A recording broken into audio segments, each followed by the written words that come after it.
इतनी सुंदर सुंदर बातें सबने बताई, समय उतना ही है। सबसे मुख्य बात है कि स्व का बोध, कि मैं कौन हूँ, कहाँ से आया हूँ और क्यों आया हूँ।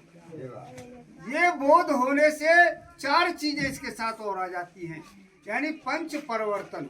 पंच परिवर्तन में स्व का बोध, दूसरा नागरिक कर्तव्य, और तीसरा पर्यावरण की शुद्धि, और चौथा समरसता, समाज में समरसता, और पांचवा कुटुंब प्रबोधन, यानी कुटुंब में प्रेम होना। ये सारी चीजें आती हैं। देखो, छिद्र जल पावक गगन और समीर और पंच तत्व से बना शरीर, ये पांच तत्व से संसार में है।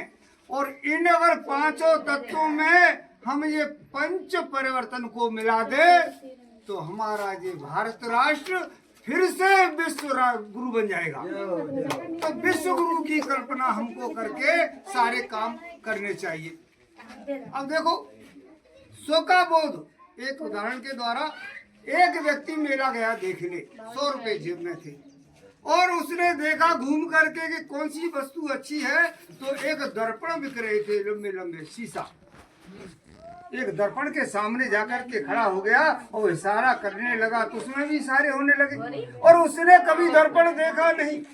दुकानदार बोला कि भैया तू क्या लेना चाहता है, क्यों खड़ा है? कि तुम्हारी दुकान में ये नौकर है, मेरे इशारे पर काम कर रहा है, इसकी कीमत क्या है? कि इसकी कीमत तो बहुत है, तेरे पास कितने पैसे हैं? कि मेरे पास तो 100 रुपए है, कि तू 100 रुपए दे। और 20 रुपए का दर्पण और 100 रुपए में दे करके अखबार में लपेट करके घर ले आया, और अंदर कमरे में आकर के कुंडी लगा ली और अखबार उठा करके कहने लगा, आज शाम को भैंस की सानी तुझे करनी है, हैंडपंप का पानी तुझे भरना है।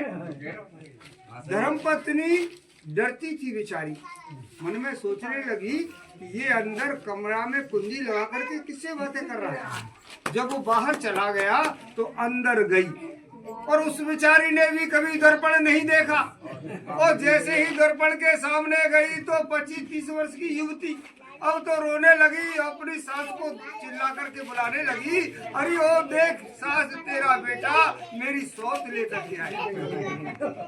मैया बोली, बेटा मेरा बेटा तो बहुत सुपात्र है, क्यों दोष लगा रही है? कि तू देख ले, आंखों से खींच करके ले आई, और वो 80 वर्ष की बुढ़िया ने भी दर्पण कभी नहीं देखा। और जैसे ही वो दर्पण के सामने पहुंची तो उसे 80 वर्ष की बुढ़िया दिखाई दी, कि बेटी ये तो कोई अपनी दादी लेकर के आया है, और तू मेरे बेटे को दोष लगा रही है। झगड़ा होने लगा। इतने में ही वहाँ से एक सदगुरु निकले, और वो पतिदेव भी आ गए कि क्या बात है, कि देखो महाराज, ये अपने बेटे का पक्ष ले रही है, और मेरा पति सौत लेकर के आया है।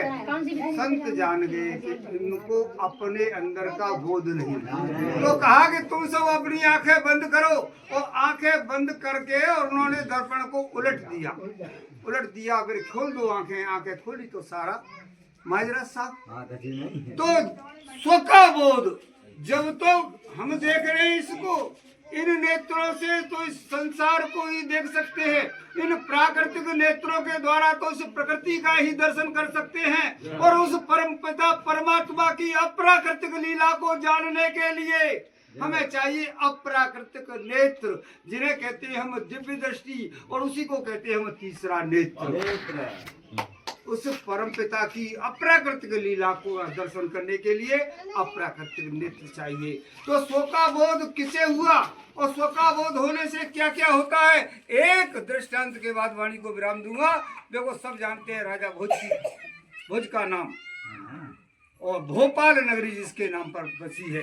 राजा भोज की उम्र थी छोटी सी बाल्यावस्था में, और उसके पिता ने उसको इतना पढ़ाया गुरुकुल में, कि गुरुकुल में जब पहुंचा 11 वर्ष की उम्र में वो तेजस्वी बालक हो गया।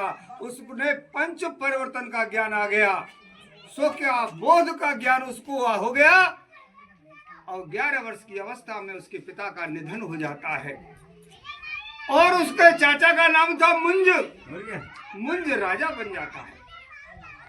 जाकर के देखा और सुना कि भोज की प्रतिभा की ख्याति चारों तरफ फैल रही है, तो गुरुजनों से पूछा कि ये भोज कितना योग्य है, कि ये तो बहुत योग्य है, हर विषय में जानता है, पंच परिवर्तन का इसको ज्ञान है, स्व का बोध भी इसको हो गया है। अब तो राजा मंज आया खुश होकर के। लेकिन देखो ऐसा समाज में हम लोग रहते हैं, ये जरूरी नहीं कि हर व्यक्ति बुरा हो। कैकेयी बुरी नहीं थी, लेकिन कुसंग से मंथरा आ गई तो कैकेयी को बुरा बना दिया गया। ठीक इसी प्रकार हमारे आसपास जो लोग रहते हैं वो कुसंग में हम लोगों को बुरा बना देते हैं। हम लोग इतने बुरे नहीं होते, कभी कभी कुसंग हमको बुरा बना देता है। तो राजा बैठा था वो मुंज, तो उसके जो चाटुकार लोग थे वो कहने लगे कि अरे राजा मुंज, अब तो युवा हो गया, और जब युवा हो जाएगा तो राजा भोज जो अपने पिता की जगह पे राजगद्दी का अधिकारी बन जाएगा और तुम राजा नहीं रहोगे। क्योंकि जब इसकी उम्र 18 वर्ष की या 17 वर्ष की बालिग हो जाएगा तो ये अपनी राजगद्दी संभाल लेगा, तब तक तो तुम राजा होगे, इसके तुम्हारे भाई मृत्यु को प्राप्त हो गए, फिर तुम राजा नहीं रहोगे और तुम्हारी आज्ञा नहीं मानी जाएगी। उसके मन में खोट पैदा हो गया और उसने रात्रि को विचार किया कि क्या करूं, अपने से भतीजे को रास्ते से ही हटा दूं, इस कांटे को ही निकाल दूं। और उसने एक सेनापति को बुलाया और 2 सेनापति उसके साथ रखे कि जाओ भोज को रथ पर बैठा करके ले जाओ और इसको वहां जा करके तलवार से इसकी गर्दन काट करके और खून से लगी हुई तलवार हमको आकर के दिखाना। सेनापति रथ पर बैठा करके ले गया। बड़ा खुश हो रहा था भोज कि मेरे चाचा ने मुझको देशाटन के लिए भेजा है। और जब बियाबान जंगल में पहुंचने के बाद एक पेड़ के नीचे और राजा भोज को बैठाल करके और तलवार निकाली सेनापति ने। राजा भोज ने कहा, अरे चाचा क्या करते हो? चाचा शब्द क्यों कहा मालूम है? कि उसके पिता ने ही उसकी नियुक्ति की थी सेना में, सेनापति की नियुक्ति और राजा भोज के पिता ने नियुक्ति की थी और वो मुंज उसका चाचा था। तो चाचा ने, राजा ने भेजा तो जाना पड़ा कि बेटा हम तेरी हत्या करने आए, राजा का आदेश है कि तुम्हारी गर्दन काट करके खून से तलवार दिखा करके और जब हमको यहाँ से जाना है। तो राजा भोज ने कहा कि वो छोटी सी बात, ठीक है। नीचे उतर जाता है, आ जाता है और गर्दन झुका लेता है कि एक शर्त है मेरी कि क्या, कि मैं एक पत्र लिखना चाहता हूं अपने चाचा जी के नाम, और जब तुम यहाँ से मुझे मार करके जाए तो उस पत्र को जा करके दे देना। तो कि ठीक है लिख दो। तो वहां पे कागज था नहीं, एक पेड़ की छाल को काटा और उस छाल पर अपनी जंगा में तलवार से छेद किया और लकड़ी लेकर के पत्र लिख रहा है, आदरणीय चाचा जी सादर प्रणाम, बड़े बड़े राजा मानधाता दिलीप हरिश्चंद्र रघु ऐसे ऐसे राजा आए और कोई भी इस धराधाम को अपने साथ नहीं ले गए, सुई की एक नोक भी अपने साथ लेकर के नहीं गए। और आज मुझे प्रसन्नता हो रही है कि मेरे चाचा तुम्हारे साथ ये धराधाम और ये राजपाट जरूर जाएगा। पिताजी मैं अपना अंतिम प्रणाम करता हूँ, मेरा आखिरी प्रणाम स्वीकार करो।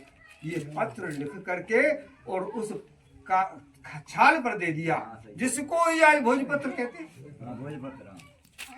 अब तो जो पत्र देखा कि इस बेटे ने खून से लिखा है, तो सेनापति ने जैसे तलवार उठाई कि इसके पिता ने और मुझको सत्यवादी समझ करके मुझको सेनापति बनाया था और ये तो असत्य हो रहा है और इसके चाचा ने तो इसकी गलत हत्या करा रहा है। उसकी तलवार रुक गई कि नहीं बेटा नहीं, मैं तुझे नहीं मारूंगा बेटा, तेरे पिता की वजह से ही मुझे इस सेनापति का दायित्व मिला है और ये तलवार तुम्हारे पिताजी ने मुझे दी थी, तो कि तुमको राजा मार देगा।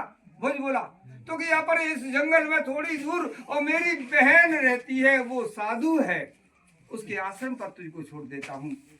और राजा भोज को अपनी बहन के आश्रम पर वो सेनापति छोड़ करके और चले आते हैं और खून से लगी हुई तलवार दिखा देते हैं। राजा बड़ा प्रसन्न हुआ मंजू मन में, और जैसे कि ये पत्र और दिया था, जब पत्र पढ़ा उसमें लिखा था कि आदरणीय चाचा जी सादर प्रणाम, बड़े बड़े राजा मानधाता दिलीप और हरिश्चंद्र जैसे राजा आए और इस धराधाम से एक सुई की नोक की बराबर भी चीज लेकर के नहीं गए। और मुझे बड़ी प्रसन्नता हो रही है कि धराधाम, ये धरती तुम्हारे साथ जाएगी और ये राजपाट तुम्हारे साथ जाएगा। वो भी सत्संगी था मुंज, लेकिन मंथरा जैसी कुबुद्धि के कुछ लोग मिल गए थे, इसलिए उसकी दिमाग को विकृत कर दिया था। अब तो पढ़ करके रोने लगा कि कहा मेरा पुत्र, और मुझे भी वहीं उसी के पास ले जाकर के मृत्यु के घाट उतार दो, और चलो जल्दी। जब ज्यादा रोने लगा, चीत्कार करने लगा, तो सेनापति बोला कि मुझे मालूम था कि तुम इस समय अपनी बुद्धि पर सही हो, मैंने तुम्हारे भतीजे को नहीं मारा। लेकर के गए और जा करके कहा कि बेटा भोज, मुझसे गलती हो गई, तू राजगद्दी पर चल। कि नहीं, राजा तो तुम हो। कि नहीं, राजा तो तुझको होना चाहिए था, और जहां आश्रम में तू है वहां अब मेरा स्थान होना चाहिए। तो जिसको शोका बोध हो गया, उसने पंच परिवर्तन के द्वारा और अपने जीवन का और लोगों का कल्याण किया। तो हम जो है सभी लोग ये कामना करें कि हमारा भारत राष्ट्र शुरू से ही विश्व गुरु रहा था और आगे भी विश्व गुरु रहे। बोलो भारत माता की जय।